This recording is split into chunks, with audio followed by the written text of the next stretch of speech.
People are walking around with so much emotional baggage that I was wondering if they needed a claim check when they left the house. But things are changing now.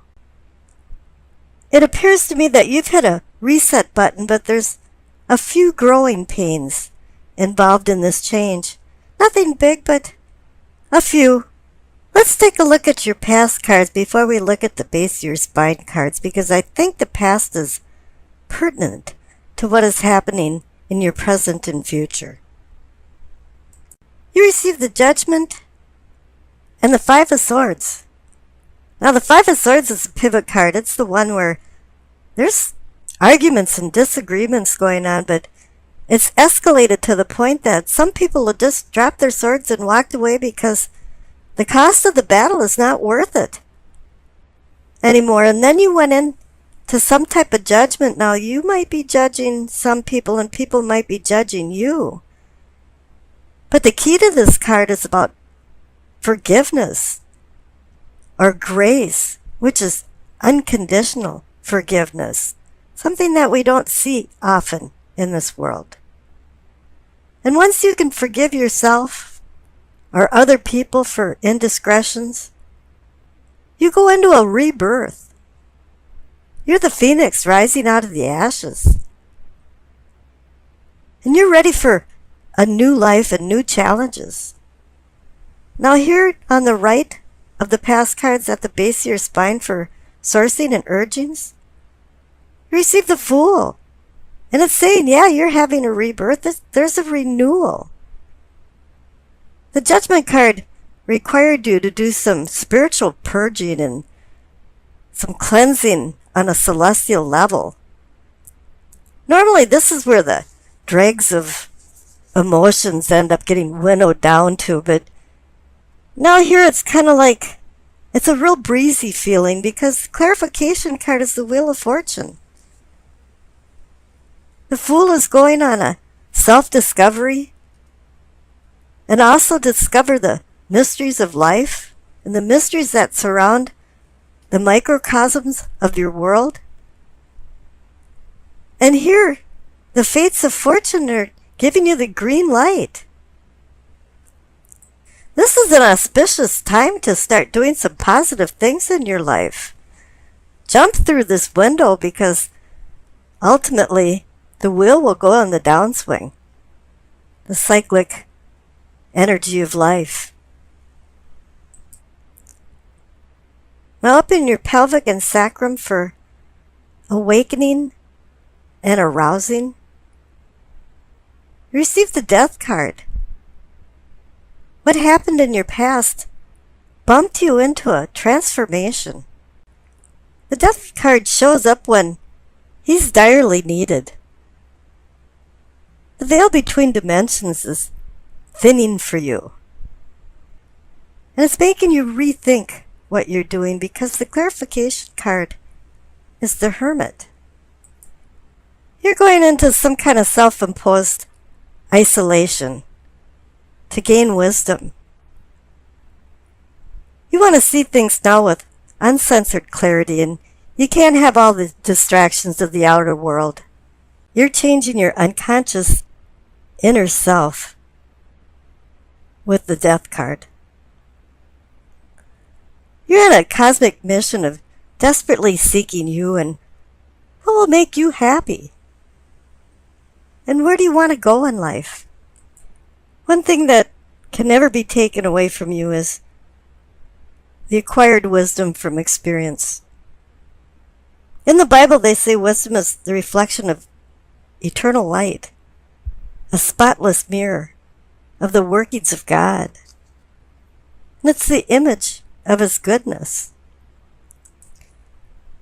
Once the Hermit comes down from his reflective mountain, he's required to share this knowledge and wisdom with the people he loves and cares about.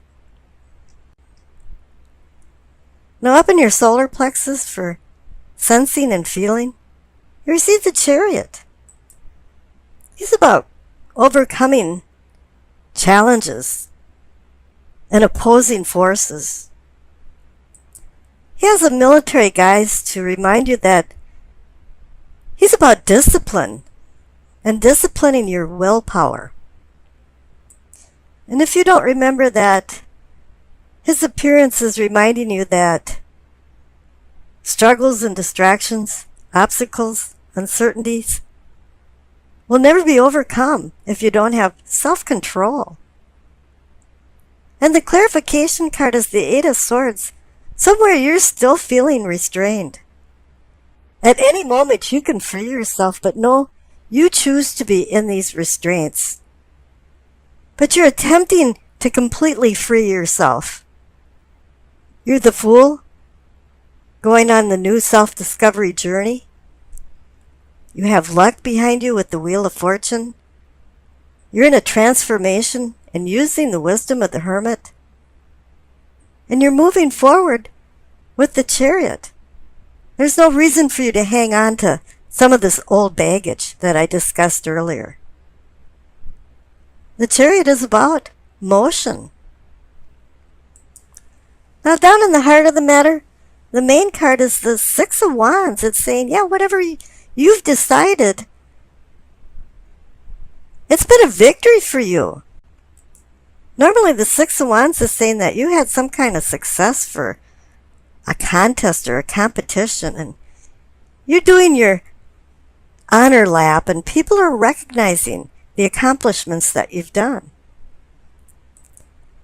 And I think you're recognizing your accomplishments too, because the clarification card is the Star. The Star is about hope and healing. And the Star is also about finding out where you are, your position on Earth, your position with the celestial stars, which are constant and fixed. It's also about like a fog dissipating so you can see things with more clarity. And the Hermit does that also. So you're in this transition time. The reset button was hit, but you're still transitioning. And the Death card is saying that, yes. Now on the bottom right for your throat, for communicating and teachings, receive the Empress. She's about fertility and beauty. And the fertility brings new projects and new things. It's also about loving and nurturing, and I think she wants you to do that to yourself. Because the clarification card is the Knight of Cups, and he's offering a cup of emotions and love.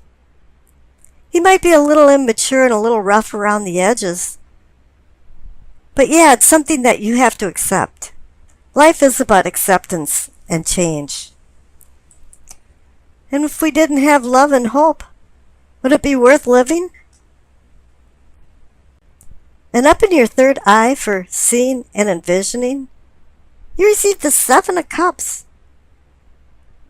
This is a card about difficult decisions. Each cup carries a prize or poison, and you have to start making decisions. But the clarification card is the High Priestess. She wants you to use your intuition. She's there for spiritual guidance. Because right now you're a neophyte. You're transforming. You have the Hermit and the Star card. Things are changing, and a lot of times when things change, it's hard to make the right decision. Just remember, the High Priestess is the translator of heavenly messages down to earth. So whatever's going to happen, it's being brought about by the Death card, because the Death card cannot change anything once it has a grip on you. It kind of has a mind of its own and moves along. But one thing you have to do is you have to be like the Hermit and be very quiet so you can hear the subtle messages coming from the High Priestess. Because up in your crown, for knowing and understanding, there's some problems there. You receive the Lover's card. Wow, that's great. You think, yeah, it is. The Lover's card is about decisions. It's about making a decision between vice and virtue. And you have the Seven of Cups under it, saying, yeah, it's time to make a decision. To really have to use your intuition while you're doing this. Intellect is fine. Reason, logic, always have to be there, but don't dispel, and be distracted not to think that there's always cosmic messages coming to you. Now, the clarification card is a rough road because you receive the Ten of Swords. This is about betrayal. You know, if you allow it, it can even go into some kind of personal bankruptcy. This can all be related to the Five of Swords in your past where there was so much disagreement going on and the Judgment card required to step in. Now all 10 cards are indicating that there's a ending with a new beginning coming. And I pulled another clarification card to go with the Lovers and the Ten of Swords and received the Eight of Wands. And this is a card about sudden change. And there's going to be some sudden changes, and I think it has to do with the decisions that you're going to be making. Now, we talked about the past, so let's jump over to the future. And the future looks extremely bright. You received the Three of Cups. This is a card about celebration. And also the Six of Wands, and the heart of the matter is a victory celebration card. So whatever you've decided and what you've moved forward with has found some kind of success. And there's no reason that it shouldn't have succeeded when you have the Wheel of Fortune card at the base of your spine. But what's even better is the clarification card for the future, the Nine of Cups. Seems like you're just sitting on the sidelines being a spectator and looking at life from a distance. Something made you extremely dissatisfied and maybe even disappointed. You know, maybe something that you liked a lot, you were doing too much of, and it's no longer a treat.